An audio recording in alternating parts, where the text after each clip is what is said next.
Hello, beautiful beings. I was arguing with the ancients. I did not want to record a video right now, and I don't have to. I'm not a hostage. But, they highly have been highly encouraging me. Things just start coming in that, we want to talk about. Like there's a high potential through this ascension process to feel discouraged because it seems like, well, it doesn't just seem like it. The same lessons keep coming up over and over and over until it's over.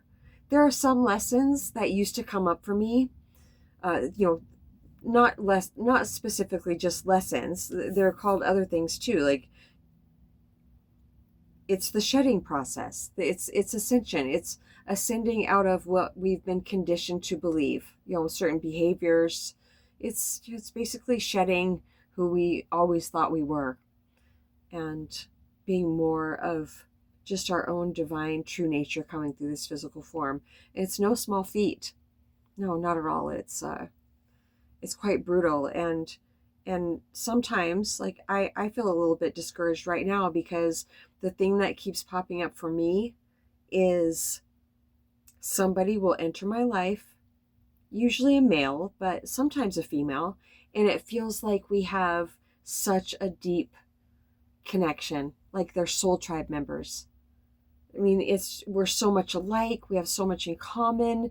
It's like they speak my language, and they feel just as excited to have met me as I feel to have met them. And it's just so beautiful. And then they're gone. Gone so fast out of my life completely. Nothing bad happened. Was nothing bad said. Nothing bad happened. It was wonderful. That's why it weirds me out so much. That's why it feels so frustrating. My only practice all day yesterday and today, that's just what the practice is to keep turning my attention away from what I really want to be fixated on. And yesterday, what I had to practice not being fixated on was how good it was feeling to have met this person and to have him basically blowing up my phone. It's like I get love bombed and then they ghost me. Yeah, it's so strange. I've got to the place where I don't overextend at all. It's totally like this incoming, this inflow of just feels like love and respect and just mutual, like, oh my gosh, I'm so grateful we met. I've learned not to say too much or overextend, like message them, before they message me. I know it sounds like a game, but I'm still learning to not give way too much. I'm still learning, to just automatically behave for my highest good, and to, less is more. Uh, Definitely less is more. Being more quiet with all of it, because if I get too excited about like a potential romantic partner long term, then yeah, if I get too excited about it, then there's always a low from that, and I want to get off of that ride. I really, really do. It just seems like a very difficult one to overcome, but like we were saying, I used to have these, so many things shedding off that I just felt were insurmountable, and now I can't even remember what they were. So this will be resolved also. I will get through the shedding of this. I will be able to see it all very clearly. They just had me look down at my notebook here. It's my Spanish notebook, but they just told me that they reminded me about journaling. I haven't journaled for years, and it used to be something that I did for years. It helps so much. So I will journal about that. It really helps with clarity. So I know it's just, it's an ingrained pattern from lifetimes. It's all about overextending. But it's also about, I'm going to say it in past tense. I was still attracting unavailable men, unavailable people in general. And it always points back to, daddy issues. I don't have daddy issues anymore. Absolutely not. However, it's obviously still in my vibration because I still keep attracting men that are unavailable for one reason or another. Not even just because they're with another person. Unavailable looks like they're in an active addiction or who knows what. They just leave my experience. And I absolutely know. So why doesn't that bring me full relief? Knowing that these people are removed for my highest good. I know that. And I'm so deeply grateful for it. And my part in having help have that happen, having them removed so quickly, if they're not here for my highest good, is I say the boyfriend prayer. Or I say the make it plainly obvious prayer. Remove this person from my life if he is not here for my highest good. And I say that for, the job or the place I'm going to live or whatever it is. Make it plainly obvious. The boyfriend prayer and that one are basically the same. So I said that right away after I met this person yesterday at a store. He was working there and I met him and I stood there. We talked for at least 45 minutes. And it was magical. And it continued on for hours and hours and hours and hours. And we talked about the hikes we were going to go on. And just like he's such a hiker, an avid hiker, and knows all these trails and just was going on and on and on about it. It was so much fun. And then he was gone. And that's not an expectation. He asked if he could come and see me today. And I said, make it plainly obvious if I'm supposed to hang out with this person today. And it was so amazing because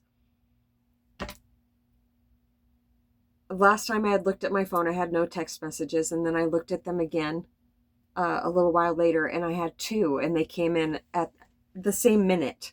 And one was from my second daughter and one was from this guy this morning. And of course I read the one from my daughter first, and she asked if I wanted to hang out with her today, go a couple towns over, and with her and one of my grandchildren. And I was just like, yes. And I saw it right away that was the make it plainly obvious. That was my answer. And the message from this other person said that like his alternator went out in his vehicle. It didn't feel honest to me, but that's fine. I didn't take that personal either. I just felt, and I was feeling really, really off balance this morning. And it seemed like our conversation felt so amazing. He felt like, it felt like I'd known him forever. Maybe I should start taking that as a warning sign. I don't want to, but that could be it right there.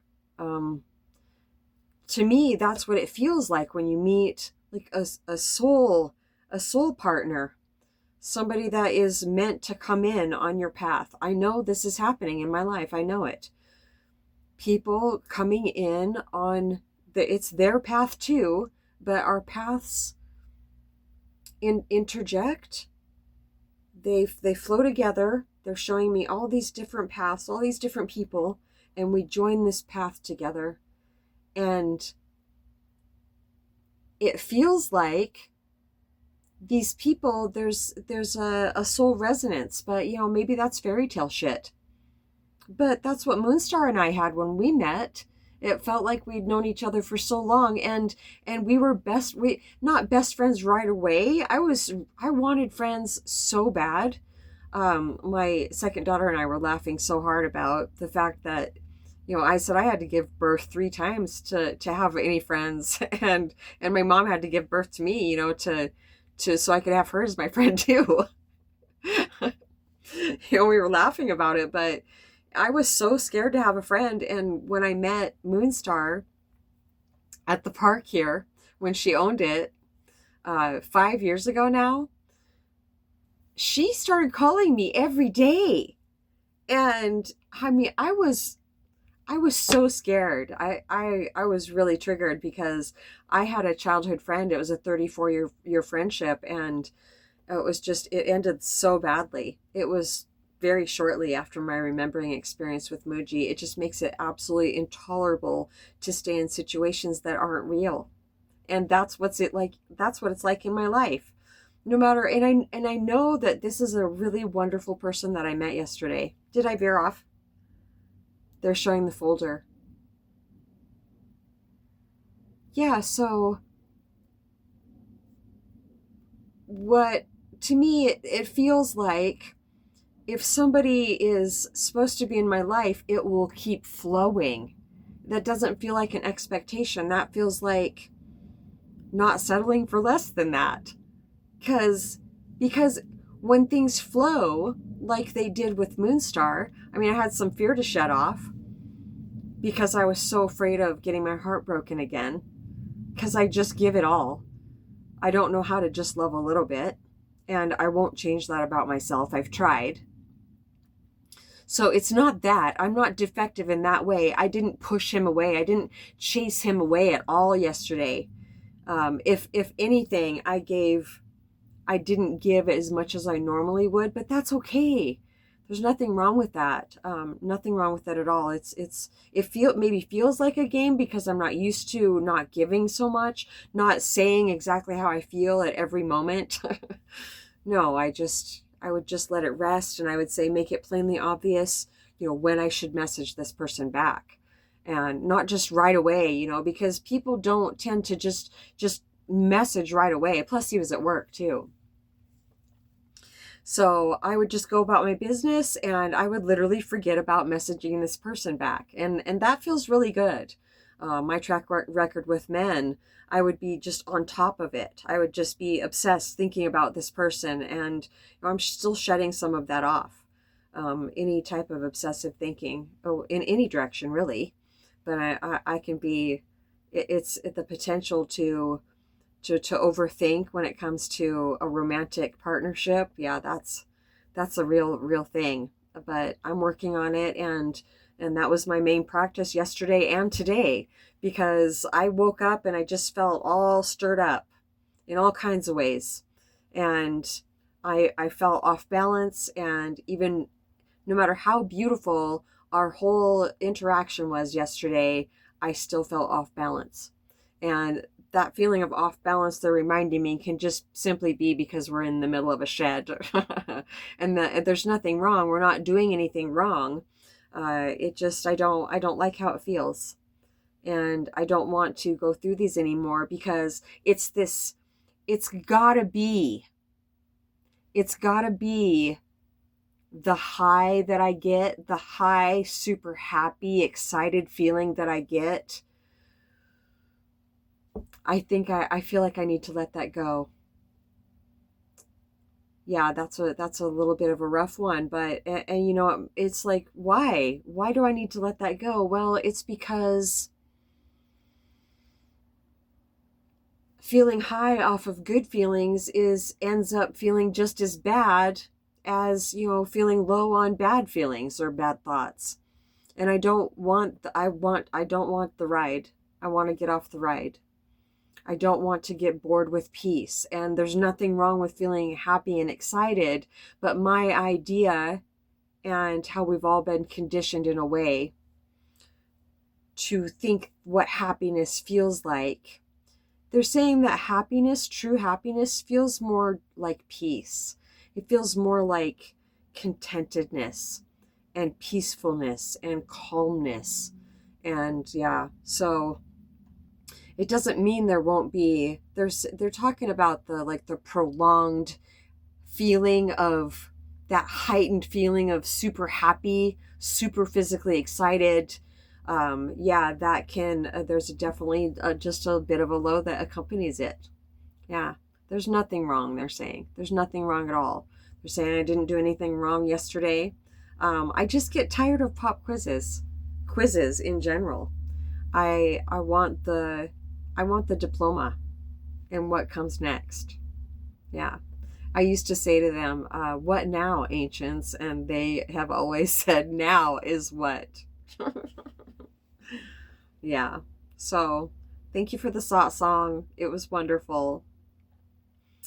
Um, yeah, learn as we go. The first song I heard on the radio when I got in my car was Hold On Loosely, but Don't Let Go. If you cling too tightly, you will lose control. And that was one of the first, well, that was a song that was stuck in my head for about 3 months after I quit drinking, uh, over 22 years ago now. And it was just so perfect. Music is such a blessing, isn't it? It's definitely a way that the divine sends us messages. And I am deeply grateful that they remove people from my life so quickly. Somebody wants to say expediently. I am deeply grateful for that. I'm still just I'm adjusting. It was quite a jolt from yesterday. Just the interaction with a man alone, feeling his energy, and he just felt like such a beautiful balance of masculine and feminine. And I didn't realize I knew that word until this morning. I was talking to my oldest daughter. We were talking about him, and I was talking about his energy and how he felt like that perfect balance. And I said, what is that? What is that word? Is it, starts with an A. I can see it, but I just did my Spanish lesson, so it's competing with some Spanish words. Um, Androgynous, I believe that's the word. Um, yeah, I said, is it androgynous? But I was thinking it was neither male nor female. And she looked it up and she said, yes, yes, huh. Androgynous. It's both masculine and feminine, not really saying I'm either or. That's, if that's what a person is, and that's exactly what he felt like. He felt like a perfect balance. And he said I felt exactly the same way. And I wasn't feeding him his lines either. I used to feed men their lines. Oh, you mean? And then I would say what I wanted to hear. I didn't realize I was doing it until I did realize. That's one incredible thing my sponsor helped me with when I first quit drinking was was you're basically feeding him his lines. Oh, you were hanging out with your ex-wife because of blah blah blah. He'd say, yes, exactly, that's why. It's taken me a long time to just, keep quiet at times. Just keep quiet. Just observe. Just wait without waiting. Just be and watch it unfold, basically. Don't breathe life into situations that don't have a natural life of their own. I don't need to be disappointed. Yeah, I'm going to journal. I don't need to be disappointed. I'm shedding the one, oh, that's why it's up. Of course, because I'm shedding. But see, sometimes I don't know specifically what it is that I'm shedding when the same situation keeps popping up. But that's the beauty of these situations keeping popping up, because every time it does, I get a deeper understanding of what's going on. And that is shining my light of awareness on the situation. And the light of my awareness will obliterate an unnecessary situation. Yeah, the useless personal identity. That is, it used to be useful. Yeah, thank you. That's beautiful. Because I've always just said we're shedding off the useless conditioned personal identity, but they just pointed that out, that it wasn't always useless. Yeah, but it certainly is now. A lot of it is useless. And, somebody that I just admire so much is Ocean, my beautiful, darling Mother Ocean. She is and has been working diligently on herself. And it's just such a beautiful thing to see. And I don't know if I mentioned this or not, but she finally got more medicine, and she's feeling better. She's definitely, some symptoms that she had going on have dissipated quite a lot, and so yeah, that's such a blessing. But I've been getting to talk to her even more now, and um, she's just amazing. She is overcoming severe PTSD. And that's no small feat, being triggered by things and just being absolutely taken over by shit, and then being able to come out of it, yeah, in the same stride. That's phenomenal work. And those things are on their way out. And And there is an end to these things that we're all practicing. There is. There's so much that I used to just sob about. And I used to just sob all the time when I was making videos too. I never thought that would come to an end, but it certainly is. I still cry, but it's so much more balanced now. We are all regaining our balance. Yeah, we are. We're regaining our balance, and it looks different for everybody, but very similar also. Yeah. Yep. We would love to, see what comes through for you. If you feel like you are stuck in a life lesson and something, the same stuff just keeps coming up for you too, we would love to talk to you about that. You have, what do we say now? I'm creating a habit here. This has been Satsang with Mamaji and the Ancients.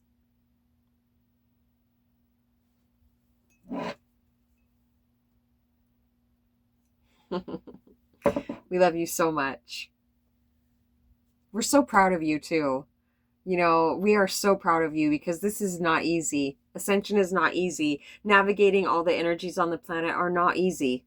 Having thoughts come in about what's going on the planet and, how people are suffering, that's not easy to turn my attention away from. But it's absolutely imperative for me that I do turn my attention away from it. Well, that's just ignoring reality. No, it's not. That is not reality. That is not. Even though it's happening, it's not reality. I have to focus all of my attention away from the horrible stuff that's happening on planet Earth, back to presence, back to something happy best I can, because that practice alone is helping raise the vibration on planet Earth, so those really sad things will go away, so they can be healed. The vibration has to be raised on planet Earth. So all of a sudden, we are all going to be seeing, they're showing me that grid work again, how light workers, healers all over planet Earth, just that grid work, the lights are filling in. And someday we're all going to be seeing evidence that that's happening, because they're saying that the evidence of that right now is the seemingly things that are collapsing on planet Earth, the systems that aren't working anymore because they weren't built on a solid foundation of, light. So it's all good, and we're in this together, and there's so many of us that are here to help humanity. So thank you so much for removing people from my life that are not here for my highest good. And thank you so much for removing people from other people's lives that aren't there for their highest good too. Amen. Did you know that amen means it is done? And it is so. Andrea just came in. Yeah. We love you so much.